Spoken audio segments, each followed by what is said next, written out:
తెలంగాణ రాష్ట్రంలో కొత్తగా ఏర్పడ్డటువంటి ప్రభుత్వం కృష్ణా రివర్ పైన ఉన్నటువంటి ప్రాజెక్టుల విషయంలో తెలంగాణ ప్రజానీకానికి తీరని అన్యాయం చేస్తూ ఫిబ్రవరిలో జనవరిలో జరిగినటువంటి 2 మీటింగ్లలో అన్ని ప్రాజెక్టులను కూడా కేఆర్ఎంబీకి దారాదత్తం చేయడం జరిగింది.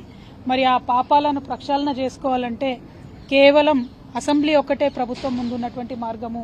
అసెంబ్లీలో, శాసనమండలిలో, శాసనసభలో రెండిట్లో కూడా తీర్మానం చేసి మొన్న ఈ 2 నెలల్లో మేము ఇచ్చినటువంటి ప్రాజెక్టులను వెనక్కి తీసుకుంటా ఉన్నాం, సంపూర్ణ హక్కు మళ్లీ తెలంగాణ ప్రభుత్వానికి చేపట్టాలి, ఇచ్చేసేయాలని చెప్పి అసెంబ్లీలో రెజల్యూషన్ చేసి కేంద్ర జలశక్తికి, కేఆర్ఎంబీకి పంపించాల్సిందిగా మేము ఈ ప్రభుత్వాన్ని డిమాండ్ చేస్తూ ఉన్నాం. మీరు తీర్మానం తీసుకొని రండి. బీఆర్ఎస్ పార్టీ బయట ఆందోళన చేస్తూ ఉంది, లోపల అసెంబ్లీలో, హౌస్లో కూడా మీరు తెలంగాణ ప్రజల పక్షాన చేసేటటువంటి తీర్మానానికి మద్దతు ఇస్తాం. కేంద్ర ప్రభుత్వానికి తెలంగాణ ప్రభుత్వం నుంచి తక్షణమే ఈ తీర్మానం పంపవలసిందిగా కూడా ప్రభుత్వాన్ని మేము డిమాండ్ చేస్తూ ఉన్నాం. Thank you.